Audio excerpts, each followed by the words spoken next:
Hi, it's Steph, and there is snow on the ground, but I'm thinking about summer and specifically flowers. Today I'm going to share with you some perennials that I'm growing from seed this year and why you should also grow perennials from seed.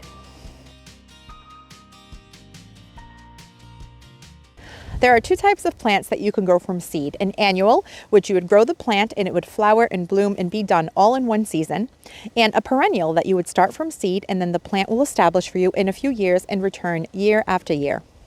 Now we're going to go inside because it's a bit cold out here, and I'm going to show you the perennials that I plan on growing this year, and I'll share with you some examples from my own garden of things that I've grown before that I have footage of that you can take a look at. And I'll explain some reasons why I think that it's beneficial to grow plants from seed and how easy it is. Starting perennials from seed is a great way to stretch your gardening budget. You can get multiple plants for just the cost of a pack of seeds. Now, most packs of seeds cost anywhere from $3 to $6 and will give you anywhere from about 10 to 25 seeds. And even if only half of that pack of seeds germinates, you're still looking at only a few dollars per plant. Yes, you still have to invest a little bit of time and buy some soil, but in general, if you go to a nursery and buy a plant, you're going to pay a lot more. I tend to like to shop at box stores, as you know, if you're a fan of my channel, or if you've been following for any number of months, right? And so even when you go to, say, a Lowe's or Home Depot, their perennials range anywhere from $8.95 for the house brand containers to anywhere up to $15 or $16 if you're buying a national brand like Monrovia or Proven Winners. Now, if you're starting a new flower bed or if you're starting a new landscape, that can add up pretty quickly. But if you have some time and some patience, you can just buy a pack of seeds and grow multiple plants for a lot less. The trade-off when you start plants from seed is that you don't get that instant impact that so many gardeners love. And so it does require a bit of patience. I'm speaking to you from experience because I've actually grown some perennials from seed in my garden over the last few years. Some of the ones that I've grown include coneflowers. These were really easy to grow from seed. I've grown 3 varieties. I started with the Echinacea purpurea, which is the traditional purple native coneflower. I also grew green twister echinacea, which is a really beautiful two-toned color echinacea. It has a green color around the center of the bloom, and the edges are pink. And it is really pretty. Also gets to be about 24 to 36 inches tall. And last year was the first year that I saw it bloom. The thing with coneflowers is that the first year you're just going to get greenery, and the second year on a coneflower is when you will get your blooms. And that is the case with most perennials. Perennial plants, the first year, are focused on creating a strong, healthy root system. And once they have a nice, healthy, strong root system, the year after is when they will start producing blooms. So be patient, the blooms will come. And the third variety of coneflower that I grew from seed was the white swan echinacea. This one is also in the 24 to 36 inch height. Mine stood about more to the 24 to 30 inch height last year. I had bees, butterflies over them all summer when they were in bloom, and they were absolutely beautiful. So if you are a fan of Shasta daisy and the white bloom that is very similar to the Shasta daisy is a coneflower, you can extend your bloom period with these beautiful similar style blooms by having both daisies and white coneflowers. So I had a lot of luck growing those. They've done beautifully for me, and they were all blooming on season 2. Another perennial that I've grown really well in my garden is lavender, specifically this variety, the Munstead English Lavender. I got these seeds from M.I. Gardner in 2020. I started the seedling, and by 2021, I had some beautiful lavender plants. Now, in my climate, I'm in a northern climate in Massachusetts, Zone 6B, and it is cold in the winters. And I've grown lavender before that I've purchased a plant at a nursery, and it didn't survive the following year for me, even though it was marked as perennial. So I do think that lavender can have a little bit of a reputation as being a fussy plant. They are typically grown in the Mediterranean, where they have a very dry climate in soil. So I do think that they prefer those conditions, more of a warmer climate. But this variety was really hardy and grew really well as a perennial for me in my Zone 6B, the Munstead English Lavender. And another perennial that I grew from seed that actually bloomed for the first time in 2022, and it was absolutely beautiful, was the Blue Glow Globe Thistle. Now, these were so pretty that I need to have more. Now, this was a small seed packet. I only got, I got 20 seeds in here, but the germination wasn't great. I think I only got maybe 6 or 7 plants that germinated. And then of course, with the process of hardening them off and planting them out, maybe slugs got to them. I only ended up with about 2 plants. So what I'm going to do is I actually collected some more of this Blue Glow Globe Thistle seeds from the plants that bloomed for me this year. And I'm going to grow some more for my garden this year. They have the most beautiful glow about them. They're like a blue violet color, really pretty. So I'm excited to grow some more of those. And which ones am I growing this year for the first time? I just received an order from Swallowtail Seeds.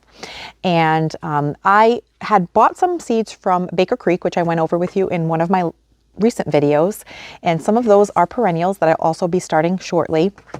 But here are the new ones that I just picked up. I am going to be trying Lady's Mantle Thriller, Pink Muley Grass, Ornamental Grass. It gets 2 to 3 feet tall, highly ornamental, showy, fluffy pink grass. So I'm really excited about that one. Noble Spirit Dwarf Goat's Beard. This one is a compact, foot-tall version of Aruncus. Noble Spirit is perfect for small garden, produces branched clusters of foamy ivory blooms in late spring and early summer. So this one here, I'm really interested in it because it is very similar to a stilbee.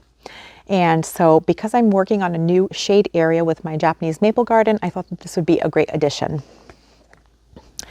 Pink Turtlehead Chalone. Another good plant for a shady area, which I'm also going to use in my Japanese maple garden.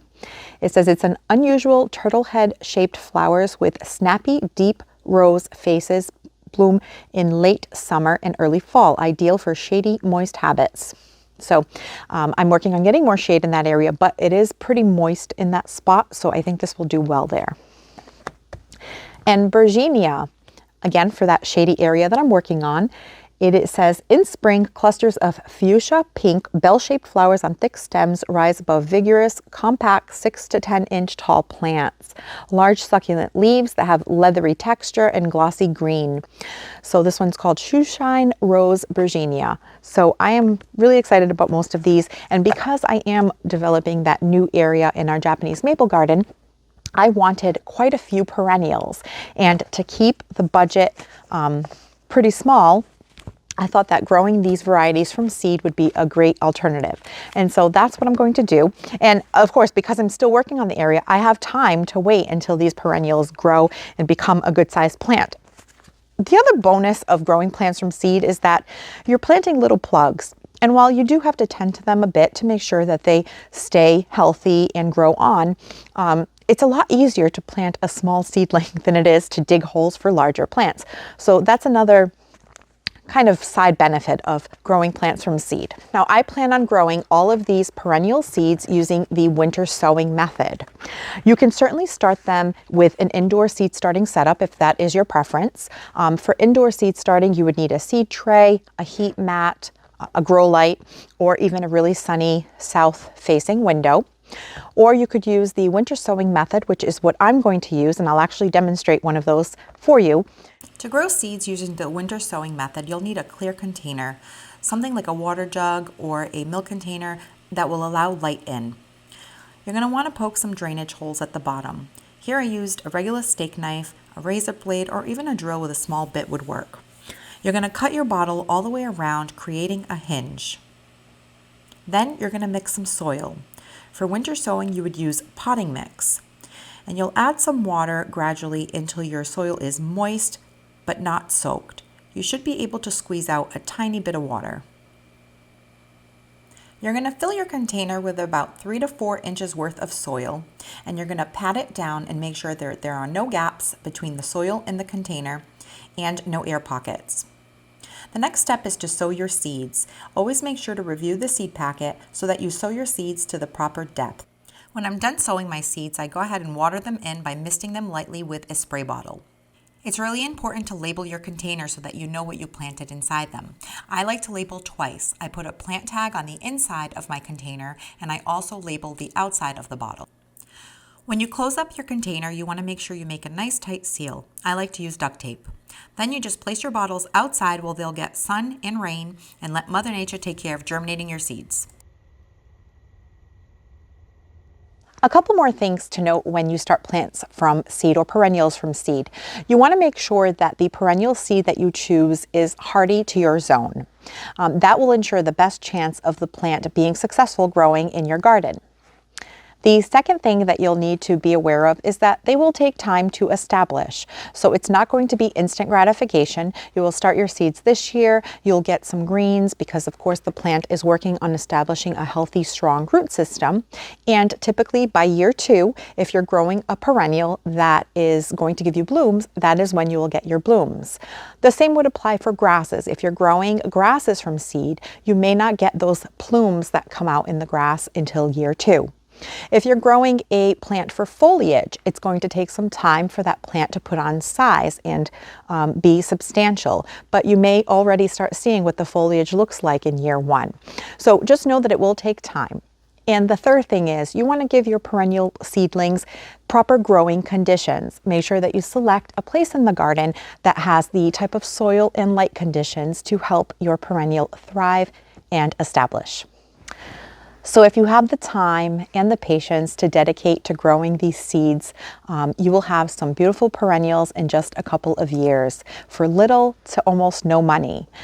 Just remember the saying, the first year they sleep, the second year they creep, and then the third year they leap.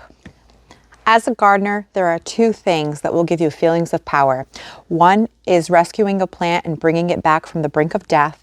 And number 2 is growing and nurturing a plant from seed to the point of bloom. There is no greater joy. I promise you, it is the most exciting thing for a gardener. Well, I hope that you've enjoyed this video and that you now have been inspired to grow some perennials from seed. If you have any questions, put them down in the comments below. I'm always happy to answer any questions that I can. And if you enjoyed this video, please hit that like button. Thanks for hanging out with me, and I'll catch you in the next one. Thanks for watching this video. If you liked it, please hit the thumbs up button. And please consider subscribing so you don't miss any of my future videos. And we'll see you soon.